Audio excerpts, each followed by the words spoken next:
আমাদের কুমারডুবি পাঁচমৌলির বাৎসরিক সংকীর্তন তোমাদের সঙ্গে কিছু কিছু পার্ট শেয়ার করলাম। আর আমাদের এখানে তো এরকম কীর্তন হয়, তোমাদের ওখানে কীরকম কীর্তন হয় অবশ্যই কমেন্টে জানিও। এখানে দেখো অনেকগুলো আজকে ছেলেরা উঠেছে, সবাই একই রকম সেজেছে, সেজে একই রকম ডান্স করবে। আর অন্য সব দিন আবার মেয়েরাও উঠে, শুধু মেয়েরা একই পোশাক পরে ডান্স করে। তো যাই হোক, আমাদের এখানে তো এরকম কীর্তন হয়, তোমাদের কার কার দিকে কীরকম কীর্তন হয় অবশ্যই কমেন্টে জানিও। আর এটা হচ্ছে সন্ধ্যা 8টা থেকে রাত 10টা অবধি হয় রংদোল। এটা দেখার জন্য দেখো কতটা ভিড় জমেছে এখানে, সবাই এটাই দেখে। তারপরে এরপরে হবে এক নাম সংকীর্তন রাত 10টা থেকে।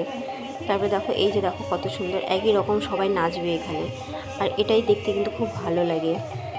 তো তোমাদের কেমন লাগছে অবশ্যই কিন্তু কমেন্টে জানিও। তারপরে কিছু কিছু পার্ট দেখো এখানে তুলে ধরেছে, এগুলো খুবই ভালো লাগে।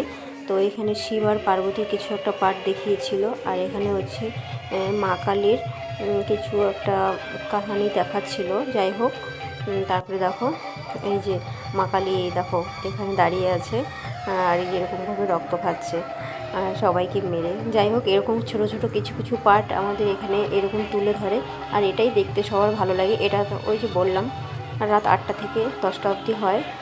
তো এটাই সবাই দেখার জন্য এখানে ভিড় করে, কীর্তন দেখতে যায়। তারপরে দেখো এখানে হচ্ছে ছিন্ন মস্তক, মা কালীর ছিন্ন মস্তক, এটাও একটা পার্টের মধ্যেই পড়ে।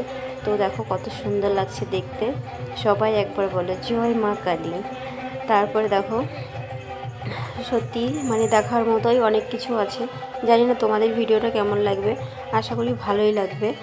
তারপরে হচ্ছে দেখো যদি ভালো লাগে তাহলে লাইক কমেন্ট সাবস্ক্রাইব করে দিও।